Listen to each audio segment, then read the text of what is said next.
I remember the taste of hospital saline in my mouth, the beeping monitors around my bed, and the hollow echo of silence where love should have been. The day I almost died wasn't the scariest part. The scariest part came after, when I realized my parents weren't just absent, they were waiting. Waiting for me to go, so they could take what was mine. But before I get too far ahead of myself, let me tell you who I am. My name is Meera Patel. I'm 29 years old. I'm a tech consultant, a former cancer patient, and apparently, a disappointing daughter. Or at least, that's what my family always made me feel. But I didn't know how deep their disappointment, or indifference, ran until I was at death's door, and they didn't even knock out. You'd think growing up in a tight-knit Indian family would mean warmth, affection, and lifelong bonds. But mine was different. I was always the quiet one, the bookworm, the one who never fit the mold. My sister Rhea, on the other hand, was everything my parents adored: bold, sociable, stunning. She could set the house on fire and they'd praise her for the warmth. When I got diagnosed with stage 3 lymphoma at 27, I told my parents over a video call.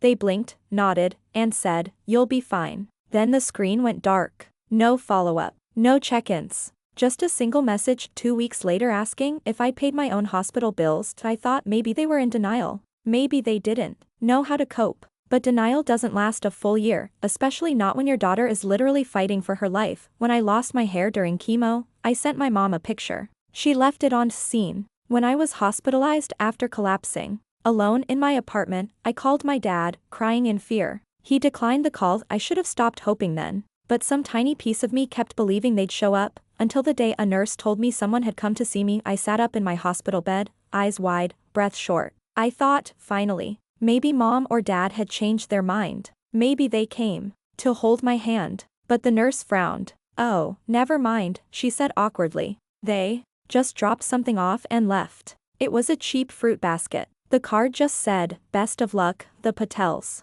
It was signed like we were strangers. From that moment, I began to prepare myself, not for death, but for truth. If I didn't make it, I wanted the truth to be known, not out of spite, but so no one else would confuse blood for love the way I did. So I started writing a letter. The letter began like this: "To whoever finds this, please don't let them smile at my funeral." And I didn't stop writing. Every chemo round, every sleepless night, every moment of clarity through pain. I wrote what they did, what they didn't do, and what I decided to do about it. But then, something happened. I survived. I beat the cancer. I didn't just survive. I rose. Weak, yes. Bald, yes. But alive. Alive and burning with clarity. And that's when I found out about the inheritance. My late grandfather, who'd always told me stories in secret when I was a little girl, had left behind a significant estate. But here's the twist: he left it to me. Only me, not my parents. Not my golden child sister Rhea. Just Meera. The IT wasn't just money.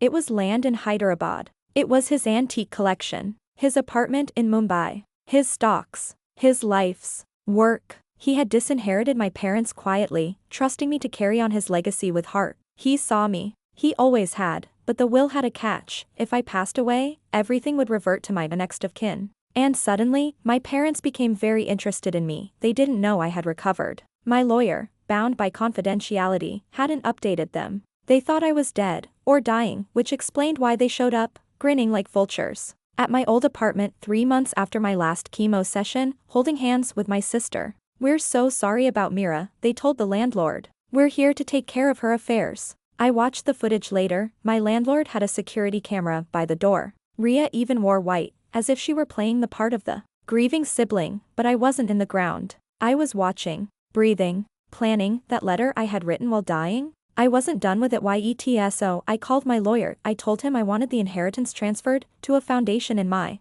name, supporting cancer patients with no families to lean on. I would take a modest stipend, just enough to live on, and the rest would go to those who deserved what I never had: care. And then, I added one more condition. I wanted the letter read aloud at the next family gathering, because my parents had arranged a memorial service for me. A memorial for their daughter who was still very much alive. I RSVP'd, yes. They didn't know what hit them. The room was full of extended family, garlands, candles, and fake tears. My sister sobbed into a tissue like she was auditioning for a soap opera. My parents were already talking to relatives about how to manage my assets. Then the lawyer walked in. He opened a manila envelope, unfolded a single sheet, and said, "This is Myra's final statement. Silence fell, and he began to read. Asterisk, to those who came here to mourn me, I hope you take a moment to ask what it is you're really mourning, my life, or the loss of what you thought you'd inherit. If you're hearing this, I am either dead, or you've mistaken me for dead. Let me clear that up. I'm alive. But the love I had for some of you is long gone.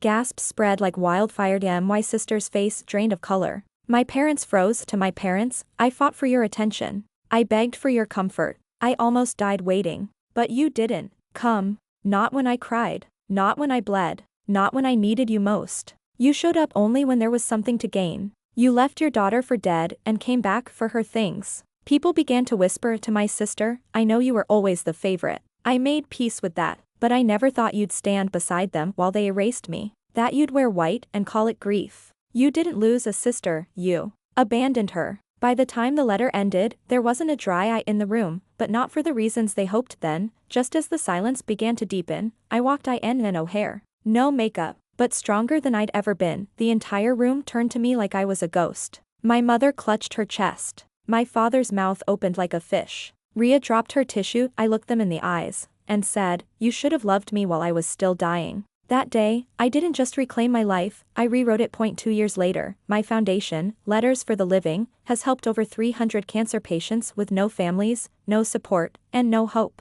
Each of them receives a handwritten letter from survivors like me. Some letters say, keep going. Others say, I see you. Mine? It simply says, you're not alone. My parents tried to reach out. Once. A single email from my mother saying, we were shocked, please let's talk. I archived it without reading further. My sister sent me a long, guilt-laced message on my birthday. I deleted it, because I don't need their apology, I needed their presence, and they gave me absence, so I became my own presence. I kept the letter. The original. It's framed on my bedroom wall. Not because I'm proud of the pain, but because I survived it. I used it. I transformed it. People often ask me, how could they do that to you? And I always say the same thing, they didn't kill me. But they showed me how much they wanted me gone. That was enough to change everything. If you're reading this, and you've ever begged someone to love you, to notice you, to care when you're breaking, let me tell you something, you're not the problem. Sometimes the people who raise you are only teaching you how to survive without them. But surviving, that's just the beginning. Living?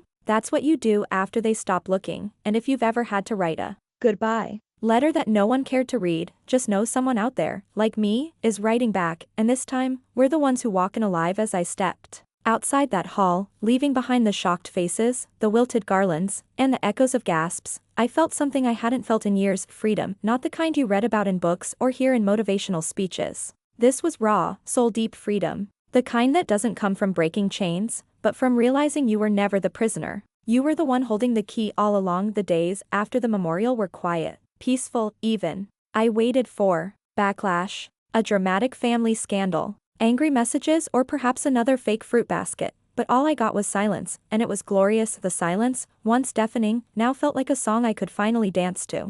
No more pretending, no more chasing approval, no more trying to fix a bond that had been broken long before I ever got sick. I moved cities. I dyed what little hair I had left a deep burgundy red. Something about shedding every trace of the obedient daughter felt necessary. I began working remotely, consulting for nonprofits and small startups, all while building my foundation. The money my grandfather left me? I never touched most of it. Instead, I turned it into impact. We opened a wellness shelter near Bangalore, partnered with hospitals across Delhi, created a mentorship circle for young women diagnosed with terminal or chronic illness. The more I gave, the more alive I felt. It was like I had finally found my voice, by writing that letter, by speaking those truths. And the ripple was just beginning. One day, a girl named Sonika came into our program. She was 22, a university student with late-stage breast cancer. No family. Her father had disowned her for being too much trouble. Her mother didn't answer her calls. Sound familiar? The first time we spoke, she said, I read your letter. The one you left at your memorial. I found it online. Someone shared a recording. I blinked. They recorded it? She nodded, eyes wide. It went viral. People are calling it the letter that came back from the dead. I wasn't even mad. I just smiled. Good, I said. Then it's doing what it was meant to do. She held my hand tightly and whispered, I thought I was the only one. And in that moment, I knew, every tear I'd cried alone in that hospital, every ignored voicemail, every night I screamed into a pillow hoping someone would show up, it all made sense now, because my story became someone else's light. It didn't And there. 6 months later, I was invited to speak at a global health summit in Geneva. I stood on stage, bald head shining, in a crimson sari, and told my story, not for sympathy, but for awakening. When I finished, the crowd stood up. Not out of pity, but respect. After the event, a man in a tailored suit approached me. Mira Patel? Yes, I'm Dr. Hamid. I work with the WHO. We'd like to consult with you on a new framework for patient-family psychological support systems. I laughed softly. Me? You want me to help shape policy? He smiled. Who better than someone who's lived through what so many are too afraid to admit? That night, back in my hotel room, I stared at the city lights reflecting on the glass and whispered to myself, you almost didn't make it, but look where you are now. Then, one day, it came at an envelope to no return address. Just my name, in my father's handwriting. I stared at it for a long time before opening it. Inside was a letter. Mira, I don't expect forgiveness. I'm not sure I even deserve it. Your letter destroyed me, but it also woke something in me. I read it every week now. Sometimes I cry. Sometimes I curse myself. Your mother, she hasn't spoken much since the memorial, but she watches your interviews. She prints out your articles. She tapes your photos on the fridge like a shrine. She doesn't know how to pray it. I'm sorry, Mira. I failed you. We failed you. Not just during your illness, but long before that. We were wrong. And we're trying. Even if it's too late, love, Papa. That I didn't cry, I didn't tear it up either. I folded the letter neatly and placed it in a drawer, next to the original letter I had written in the hospital. Not as a gesture of reconciliation, but as a reminder. People can change, yes. But some wounds are meant to be remembered, not reopened, and healing isn't about who comes back. It's about who you become after they're gone. Today, 3 years later, my foundation has expanded across Southeast Asia. We've helped over 1,200 patients rebuild their lives. We've connected over 10,000 volunteers. We run annual letter writing campaigns. And every patient who joins receives a welcome packet that includes a copy of my letter, not to glorify pain, but to show that surviving betrayal, loneliness, and abandonment is not just possible, it's transformative. Sometimes, your parents let you die. Sometimes, they come back for the pieces. But you rebuild yourself from ashes.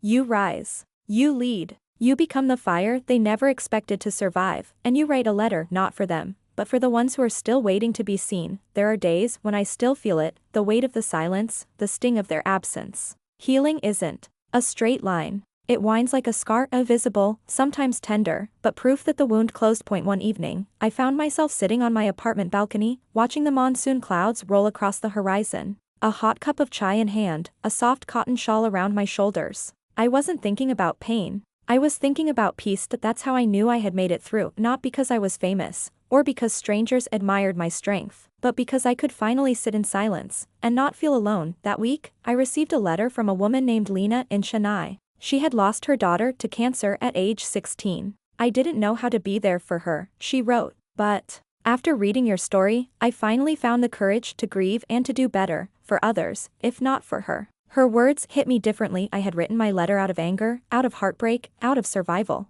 But now, it was becoming something bigger than me. It was a mirror, showing people the parts of themselves they tried to bury. And sometimes, it gave them the strength to choose differently. I replied to Lena personally, not because I owed her anything, but because I knew what it felt like to scream into the dark and pray someone answers. I wanted her to know that grace is still possible, even if love arrived late. Then came another unexpected turn. The local university where I had once studied and dropped out due to treatment offered me an honorary degree for contributions to health equity, social advocacy, and survivor empowerment. The certificate read. I stood at that podium, hair now shoulder length and wildly curly, looking at a sea of students clapping with hope in their eyes. I used to think surviving was the reward, I told them, but it's not. Becoming is. A week later, my mother sent me a photo through an anonymous social account. It was of me, standing at the podium in my sari, a garland of marigolds around my neck. No caption. Just a single heart emoji. I didn't reply, but I didn't block her either, because even silence can be a form of forgiveness, when you no longer need to scream. Now, every year on the anniversary of the day I almost died, I sit at my desk, take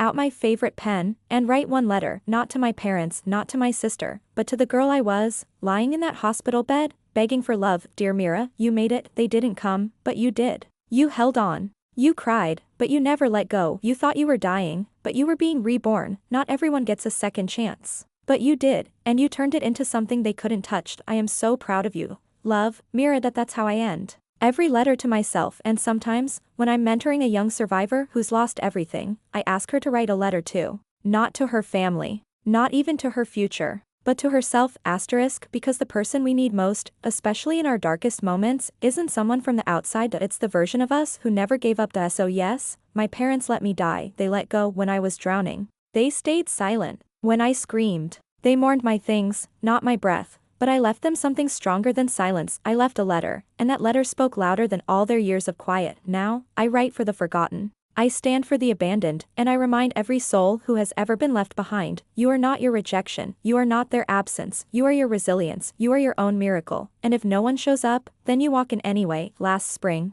I visited the hilltop where my grandfather used to take me as a child. It overlooked the old part of Hyderabad, where rooftops looked like chessboards, and children flew kites like their lives depended on it. He'd always say, "This view reminds me that we're all small, but we can still reach high." I brought his ashes with me that day. You see, I never told anyone this before, not even the lawyers, but before he passed, Grandpa mailed me a small wooden box with a letter inside. It was dated just a week before his death. Mira Beatty, if you're reading this, it means I'm gone and you're still here. That's how it should be. I watched your heart grow bigger even as they tried to make it smaller. You have a strength none of them understand, and that's okay. You don't owe anyone proof of your worth. Don't let them turn you bitter. Turn into fire, yes, but not poison. Use what I've given you to bring light. Not to punish them, but to save yourself, and when you find peace, spread it. That will be your real inheritance. I held that letter in one hand and the box in the other, and I cried for him, for me, for every version of myself that had to break just to breathe. Then I scattered his ashes into the wind, whispering, I kept my promise, Dadaji. I used it to bring light. Some people say I should forgive my parents. Maybe they're right, maybe forgiveness is the final chapter, but here's what I've learned: of forgiveness isn't about letting someone back in, it's about letting yourself move forward. I don't carry hate anymore. I've put that bag down. It was heavy and never really mine to carry. I wish them peace. I hope they find their way. I hope they learn to love better before it's too late. But I no longer need their journey to complete mine now. Each Sunday, I host a small circle at my foundation headquarters. Survivors, caregivers, even people who are still fighting, young and old, gather to write their own letters. Some are angry, some are tender, all are honest. One girl, maybe 18, once asked, what if the person I want to write to will never read it? I smiled and said, then you write it anyway. Because the person who needs to read it is you. She stared at me, blinking tears away, and whispered, thank you. I've been waiting years for someone to say that. And sometimes, late at night, I light a candle in my small prayer corner. I place my two most important letters there, the one I wrote when I was dying, and the one my grandfather left me when he was. They remind me of the bridge between endings and beginnings. They remind me that truth, once spoken, sets more than just you free. So if you've read this far, maybe you needed to, maybe you're carrying silence that isn't yours, maybe you've been waiting at a door no one will ever open. Or maybe, like me, you've already written your own letter, but tucked it away, afraid of what might happen if someone reads it. Here's my advice: let them read it, not for revenge, not to destroy them, but to reclaim you. Your story, your survival, your voice. Let them know you didn't just survive, you wrote your way back, and in doing so, you built something they could never take. Not a fortune, not a legacy, but a life. But I no longer wish them back either. They chose their silence, and I chose my voice. This story, my story, doesn't end with revenge or justice in the way people expect. It ends with legacy, with letters tucked under hospital pillows, with little girls who now write, dear future me, don't be afraid. With doctors who finally ask their patients about fear, not just fever, with survivors who dance again, with parents who learn how to show up the second time around, with a woman, once left for dead, who now walks freely into every room, no longer trying to be understood, just choosing to be. So here I am, alive, still writing, still healing, still building bridges with the pieces I once used to protect myself. And if you, dear reader, have ever felt discarded, left behind, unheard, invisible, let me be the voice that finds you. Let me say the words no one else did. You are not too much, you are not too broken, you are not defined by who left, you are loved, you are seen, you are still here, and that's enough to begin again. They let me die, but I lived, and I left a letter. Now I write letters for those still waiting to live. For years after the letter that changed my life went viral, something unexpected happened. I was contacted by a documentary filmmaker named Aisha. She had been following my journey from the sidelines, collecting stories from survivors around the world. I want to tell your story, she said, but not just the part where you survived. I want to show how you've made others want to live. At first, I hesitated. I wasn't sure I wanted my wounds broadcast again, even as scars. But then she showed me a clip she'd already filmed, a teenage girl from Bangladesh, sitting on a hospital bed, reading a translated copy of my letter. Her voice was shaky, but clear. She made it. And so will I. I said yes. The filming took 6 months. Aisha followed me from Delhi to Bangalore, to a remote village where we were opening a new cancer support center. She spoke to survivors I had mentored, doctors I had partnered with, even volunteers who had joined after reading the letter online.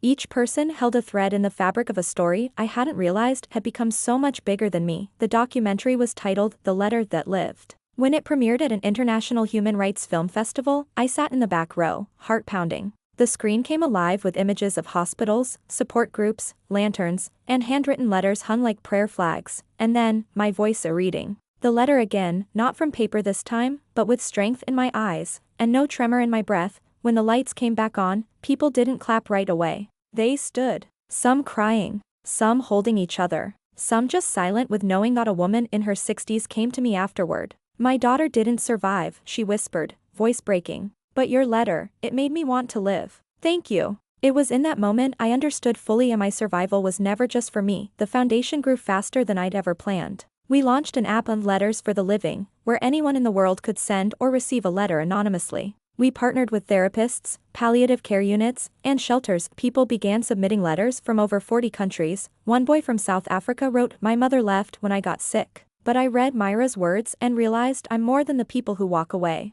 A woman in Poland wrote, "I never spoke to my daughter after she came out. Then I watched your documentary. And now, I write to her every week. I'm trying." Each message was proof, not of my story, but of our shared humanity, that we're all just trying to be heard. 5 years after remission, I celebrated quietly, and no big ceremony. Just me, a notebook, and a train ride to the coast. I needed the sea. Something vast, something that reminded me that even pain dissolves if you let it. I walked barefoot along the shore, holding one new letter in my hand. It wasn't to myself this time. It was to a girl I would never meet. You don't know me. But maybe you've read about me, maybe you've heard the story of the girl whose parents let her die. That part's true. But here's the part they never talk about. That girl lived. She healed. She danced again. She learned how to take grief and shape it into a bridge, and she left that bridge behind for you to so when you're ready, walk it and write your own letter. I folded the page into a bottle and sent it into the tide, not knowing where it would land, only knowing someone, somewhere, needed it. Last month, we opened our 10th international branch in Nairobi.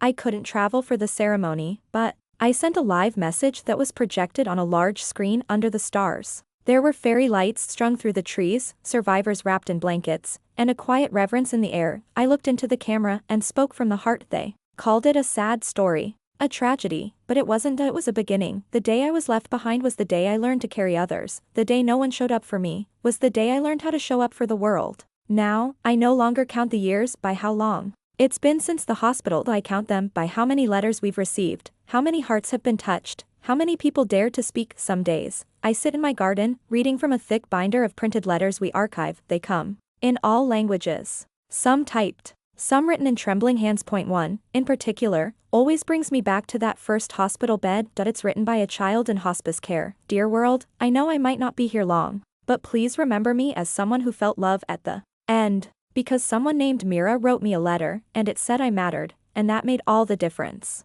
And so here I am, and not the girl who was left, not the woman who was angry, but the soul who decided that silence was too heavy to carry alone. I became the echo others could follow. I became a letter in the dark, and now, I am light. They let me die, but I lived, and I left a letter, and that letter became a lantern." Epilogue, 27 years later. I am 63 now. The hair never really grew back the way it used to, but I've made peace with the silver halo that frames my face. My bones creak more often, and my knees remind me that grief wasn't the only thing I carried all those years. But oh, how full this life has been. I live in a small home on the edge of Kerala, where the mornings smell of sea salt and jasmine, and the evenings are quiet enough to hear the wind remember your name. There's a swing on my porch where I sit most afternoons, tea by my side, and a thick stack of letters in my lap. Not new ones, no. These are the old ones. Originals, yellowed and frayed, the ink bleeding like memories across the paper. People still send letters. Thousands, every year, but now, others answer them.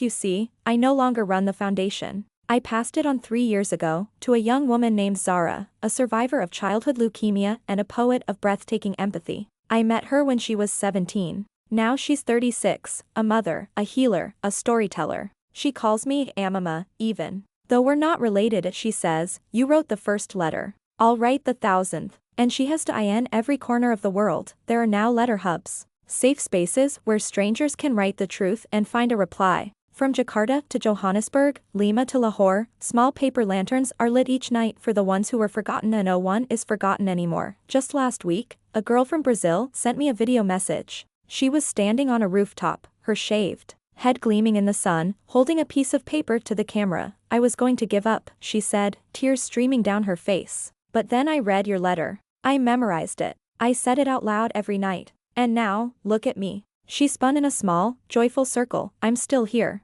I watched the video twice, then I walked into my study, opened the wooden box, and pulled out the very first copy of my letter. Still folded the same way. Still with the small tear at the corner from where I clutched it in the hospital. I smiled, not from nostalgia, from quiet wonder. I once wrote those words thinking they would die with me. Now they've lived in more hearts than I can count. Every year, on what I call my birthday, I write one final letter to the next generation, not because I think they need my advice, but because I want them to know, I was here this year. I wrote asterisk to whoever finds this. I was once a girl who thought her story ended in a hospital bed. I was once a woman who thought love was something to be earned through suffering, and I was once a soul who turned all that pain into a page. I survived, but more importantly, I lived. Out loud, I lit the way for others, and I did it not because I was brave, but because I was broken. And still moved forward. Let this letter be your permission slip to feel it all.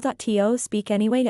Stay alive. And then, leave a letter of your own. Someone out there is waiting for it. Asterisk. I signed it, dated it, and sealed it in an envelope with my name, just Mira. No titles. No foundation logos. No accolades, just the name of the girl who refused to disappear. Tonight, Zara is coming to visit with her daughter, my unofficial granddaughter. She's 7 now, and she likes to draw hearts on every piece of paper she finds. Last time, she sat on the porch swing and asked me, Amama, is it true you were invisible once? I looked into her bright eyes and said, for a while. But then I wrote something that helped me shine. Asterisk. She nodded wisely and said, I want to write letters, too. I smiled, heart full, and whispered, then you already have the light inside you. So here I sit, not waiting. Not mourning, but simply, glowing. And if anyone ever asks what became of the girl whose parents let her die, tell them this: she lived it. She wrote, she loved the world wide open. And she left a letter that lit a million more. They let me die, but I lived, and I left a letter. Now I am the story others begin with. 2 weeks later the rain arrived without warning. I was sitting on the porch, reading the latest batch of letters from a school in Manila when the skies opened up like a long-held breath. The first drops tapped against the roof, the wind sweeping across the trees like someone had just whispered, it's time. I didn't rush inside. Instead, I sat in it, let the rain mist against my cheeks, let the scent of wet earth fill my lungs. It reminded me of those days in the hospital, when even the tiniest gust of wind through the open window made me feel alive again. Sometimes, I forget I'm no longer fighting for my life. Now, I'm simply living it, and that, too, is a miracle. Later that evening, Zara's daughter, Anya, curled up beside me with her sketchbook. She had drawn another letter. Her own kind of letter. This one was shaped like a cloud, floating above a little girl in a field. I asked, what does it say? She pointed to her wobbly handwriting. Dear Sky, thank you for not falling when I'm scared. I stared at it for a long moment. Then I kissed the top of her head. She's you, isn't she? I asked. She nodded. But she's also you. And I knew then that even if I never wrote another word again, it wouldn't matter, because the message had already become part of something bigger, woven into hands that hadn't been born when I was dying. Scribbled in ink that would outlive my own. The next day, Zara brought me news. Mira, she said softly, we've been asked to submit a nomination. For what? The Nobel Peace Prize. I laughed, not because I thought it was funny, but because I never imagined this life could stretch that far. I was just a girl with a letter. I whispered, you were a girl who started a movement. She replied, the nomination didn't change me. It didn't need to, but it changed how the world looked at the quiet moments I had always honored, the bedside letters, the tear-streaked notes from strangers, the courage it took for someone to write, Dear World, I'm still here. We didn't win, but the nomination itself? It told survivors everywhere that their voices, once cast off like whispers in the dark, were finally being heard. One night, alone in my room, I opened the final drawer in my old desk. Inside was something I had tucked away long ago, a sealed envelope, never opened, never sent to it. Was from my mother. After the memorial, I had never dared read it. Not out of anger, but out of self-preservation, but tonight felt different. My hands Trembled as I opened it. Inside was a single page. Mira, I do not expect forgiveness. I do not expect understanding. I only ask that you believe this. I loved you. I just didn't know how to show it, and by the time I learned, it was too late. You survived without me, and that is my punishment, and my relief. I am sorry. I closed the letter slowly. I didn't cry. I didn't rage. I didn't tear it up. I placed it beside my own first letter, the one I had written from the hospital. In fear, in fury, in finality, they sat together, side by side. Two broken voices. Finally at rest. That night, I dreamt of a field of lanterns, each glowing letter floating into the sky, an endless constellation of stories, written by hands that once shook, that once bled, that once believed they had nothing left to say, and there I was, standing in the middle, looking up, whispering to no one and to everyone. We were never meant to burn in silence, we were meant to light the way. They let me die, but I lived, and I left a letter. Now my silence burns bright in the sky of 1,000 voices. 1 year later the birds came earlier that morning. I don't know how I knew it was the day, but I did. There was something about the air, still, kind, like the world was holding its breath. Even the sky looked softer, as if someone had dusted off the corners of the clouds. I stood by the garden gate, leaning on my cane. The roses I planted years ago were blooming again, deep crimson, the color of heartbeats. Zara arrived in the afternoon. She walked up the path slowly, carrying a notebook and a thermos of my favorite chai. She didn't ask how I felt, she knew. She simply sat beside me on the swing, opened her notebook, and began to read. Chapter 1, The Girl Who Was Left Behind. Chapter 2, The Letter That Waited. Chapter 3, Light in the Silence. Chapter 4, Becoming. Chapter 5, The 1,000 Replies. Chapter 6, The Final Letter. She turned to me. I want to publish your story. Your real story. Not just the one the world thinks they know. I smiled, my fingers tracing the wooden armrest of the swing. No, I whispered. I want you to write it. But it's yours. No, I said again. It's ours. It always was. She looked away, blinking back tears. Then she reached into her bag and pulled out a small envelope. I wrote you a letter, she said. She placed it gently in my lap. I opened it slowly, carefully, as if the very air might break it. Dear Mira, you gave me the language I never knew I needed. You taught me that surviving isn't the end of the story, it's just the moment the pen is passed. You changed the world without shouting. You built a family out of strangers. You turned a hospital bed into a starting line. I don't want to say goodbye. So instead, I'll say this, I'll keep writing.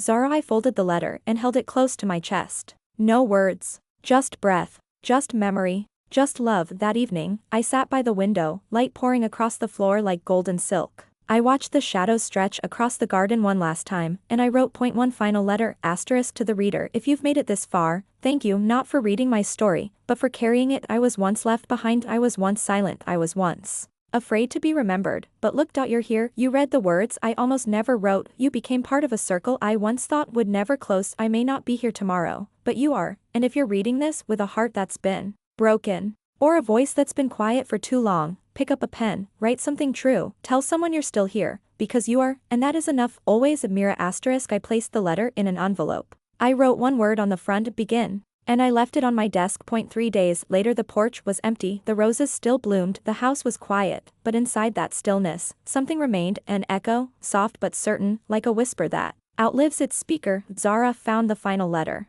She didn't cry right away. She just held it, forehead resting against it like a child remembering a lullaby. Then she stood, walked to the window, and whispered into the fading light, I will keep writing. 1 year later, legacy. The Mira Foundation now spans 19 countries. The Letters for the Living archive has over 1.2 million letters, and counting. Every year, on March 14th, Mira's rebirth day, people around the world leave handwritten notes in cafes, clinics, libraries, and buses. Notes that say you matter. Dear stranger, I see you. I survived, and so can you. They call it Letterlight Day. No one knows where it will go next, only that it began with a girl whose parents let her die, but she lived, and she left a letter, and that letter became a world. Final words, we are all written in invisible ink until someone reads us out loud. Be that voice for yourself, for someone else. Be the letter someone waits their whole life to find. In memory of Mira, 1981 to 2046, 5 years after Mira's passing. The girl stood in front of a weathered wooden bench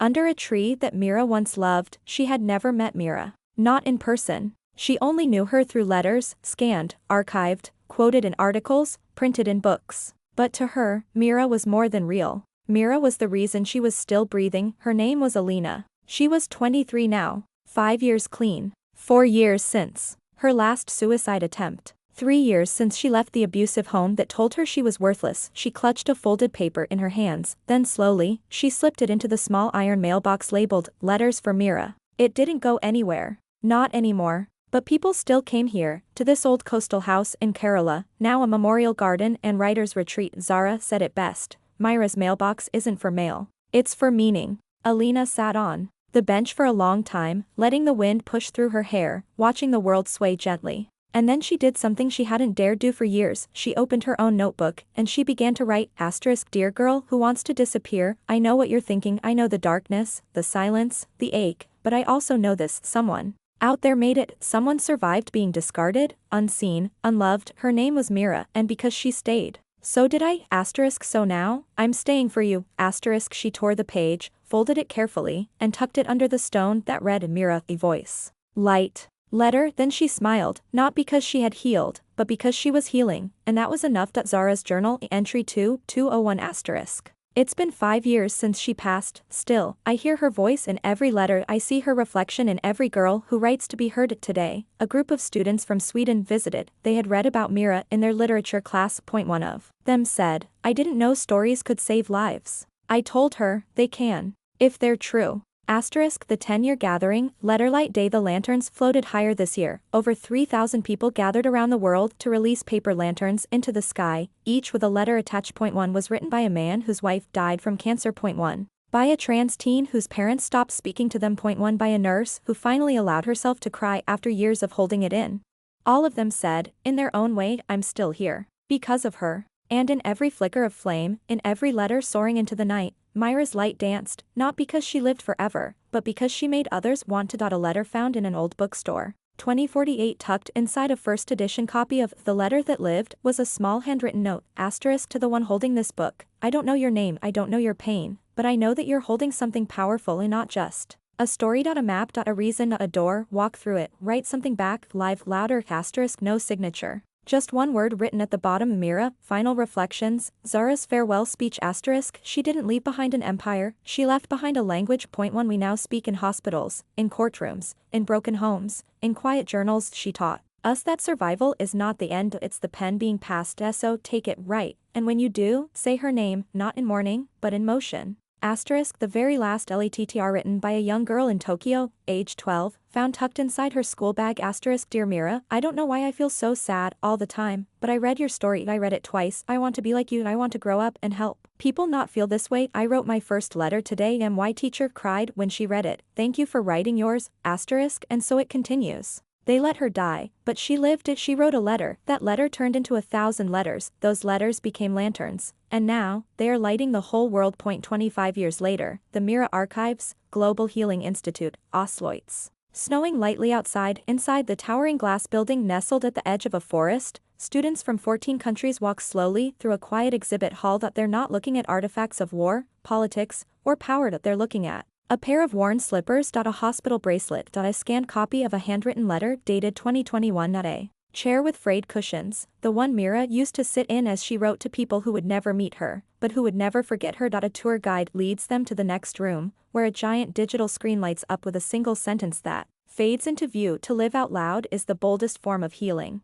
Mira. One girl in the back wipes her eyes quietly. A boy beside her nudges her gently, offering her a tissue. Neither of them speaks, they don't need to. Inside the letter room here, thousands of Mira's letters are preserved. Originals, copies, translations, crumpled ones, tear-stained ones, annotated ones. On one wall, etched into glass, is a pattern made up entirely of small, typed phrases, all excerpts from anonymous letters sent by readers across the decades. Your words kept me alive that one night. My daughter read your letter and chose to try again. I spoke to my son after 3 years. We're healing. Thank you. There's even one in Braille, and one, written in crayon. The librarian's note, journal entry #102 We received a letter today from a girl in Gaza. She lost everything. Her family, her school, her home, but she found a torn copy of Mira's story translated in Arabic, passed between refugee hands. She said, if she could survive being unwanted, I can survive being forgotten. We are archiving her letter next to the original. The Girl Who Lit the World. A children's book was published last year. Illustrated. Simple. Beautiful. It's titled, The Girl Who Lit the World. It tells Myra's story without mentioning cancer, without even mentioning abandonment. Just the journey of a quiet girl who wrote letters that floated into the sky, and lit lanterns inside people's hearts. That it's been translated into 41 languages. In classrooms in remote villages, teachers read it aloud during morning assemblies. In one orphanage in Ukraine, the children each made their own letter lanterns and hung them above their beds. One boy, age 6, whispered, "I think she wrote that letter for me." Zara, age 61, retirement speech *. Mira used to say that her voice wasn't loud, but it was steady, that it never shouted, but it never left. That's what we've done here. That we didn't fix the world, but we showed it how to listen. And for every girl who feels invisible, we taught her to write. *. A final room, a final letter, year, 2075. It's the 50th anniversary of the day Myra's first letter was discovered. A quiet room has been built in her memory in every branch of the foundation. They call it the listening room. No phones, no talking, just one desk, one chair, one pen, * one sheet of paper. Anyone can enter, and anyone can leave a letter. Once a year, the foundation selects one anonymous letter from one listening room to be read aloud at the Global Letterlight Day Vigil. This year, the chosen letter read * Dear Mira, I wasn't supposed to make it. I had nothing. No one. But then someone handed me a wrinkled sheet of paper with your words. I read it in the dark. I don't remember crying. I just remember breathing. You gave me breath, you gave me voice. I am a mother now, and I read your story to my daughter when she feels small. Thank you. You are the letter the world didn't know it needed. * The crowd stood in silence, and one by one, candles were lit in parks, in bedrooms, in war zones, in hospitals, on balconies, letters left on benches, in bus stops, inside library books, each one beginning not with a dear world, but with a dear Mira. Some stories don't end. They ripple. Mira never wrote a bestseller, she never ruled a nation, she never took revenge, she never even raised her voice, but she lived, and because she lived, quietly, truthfully, fiercely, millions found the courage to write their first words. Her story lives now, not in ink or stone, but in hands that write, hands that help, hands that hold each other in the dark. Last words, carved on the bench outside Myra's home *. They let me die, but I lived, and I left a letter. Now I am everywhere someone dares to begin again. Some lives blaze like comets, others flicker softly, barely noticed at first, until their warmth becomes impossible to forget. Mira was the second kind, not loud, not grand, but steady. She reminded us that healing is not a destination, it's a letter you keep writing, even when the world stops reading. And somehow, her silence became our signal, her pain became our permission, her letter became our language. So wherever you are, whoever you are, if you've ever felt forgotten, know this: someone once lived through the darkest silence, and in the quiet, she wrote, "You matter, you always did, now, write it forward. And so we will, forever," and her light still guides us home.